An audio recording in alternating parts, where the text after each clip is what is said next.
Hello, today I'll show you how to use the beadedcloud dashboard. First, we'll need to establish if you have access. If you don't have a current username and password, I'll show you how to set up a new account. Then I'll show you how to log into beadedcloud. Next, we'll modify your user settings. And lastly, we'll navigate the dashboard. So first we'll need to establish if you already have access to our satellite data dashboard. If you're an existing user who already views our data online, your current username and password will work fine with beadedcloud. There's nothing new that you need to do. If you're a new user, we'll need your name, email, company, and project that you want access to. And if you're an existing user who wants to add others to your current projects, again, give us the name, email address, company, and projects that you want us to add these new people to. Next, we'll set up a new account.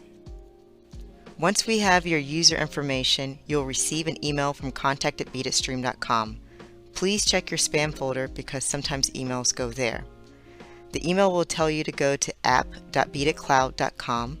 It'll give you your username and it'll give you your password, which is auto-generated. Next, we'll log into app.beadedcloud.com.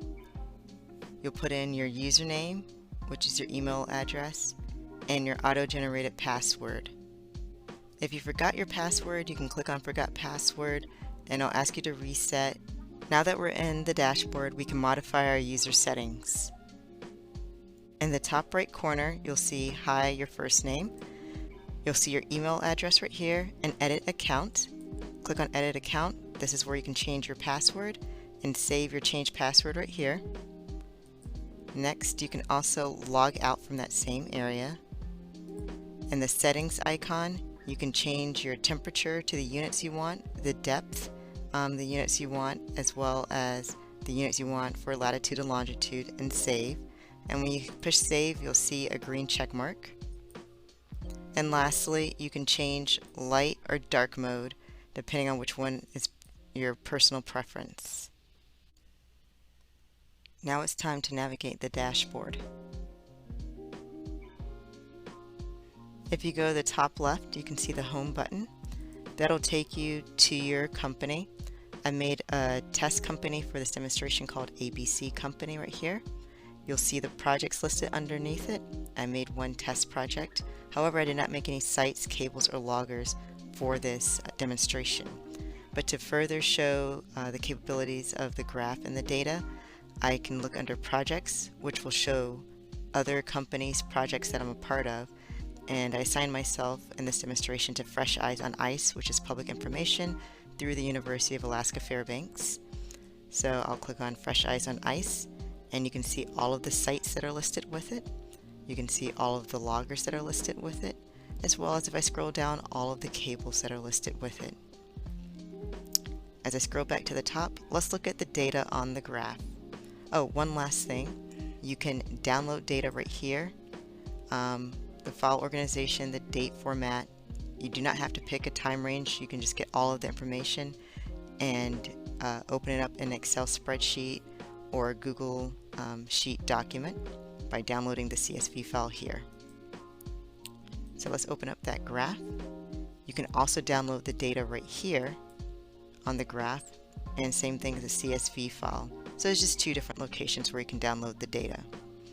So first, the data is showing as 1 month, but if I want to look at all the data, I can select all, and that will show all the data from when the logger started running. Here's all of the data. So it went from 1 month to showing when it started, which was August 6, 2019, to present day, April 4th, 2022. And if you didn't want to see all of the data, you could do hide all. If you wanted to see all the information again, you could do show all, or you could just select which ones you wanted to see. And each horizontal line represents a sensor depth. So it's showing the ones at 1.6 feet, 1.3 feet, and 1 foot depth. So let's say we wanted to change the units from Celsius to Fahrenheit. You can click it right here.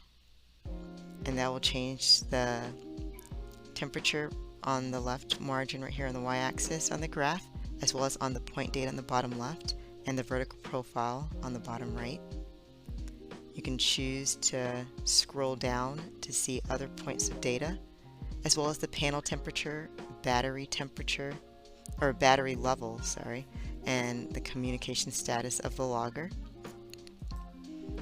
Other units you can change are depth units, so you can change from meters to feet to centimeters to inches, and it'll change right here accordingly.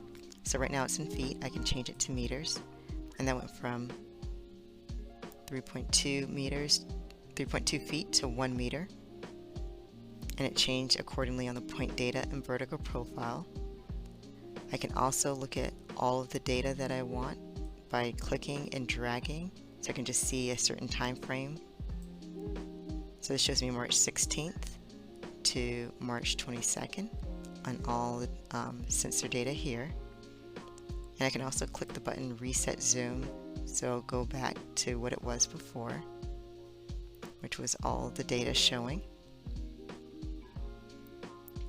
And I can scroll down and I can see the latitude and longitude of the logger, as well as download from here if I wanted to as well. And this right here shows the maps locations of the different sites for this entire project, because there are multiple different loggers in different areas. So here's the map. Thank you for joining us for this tutorial.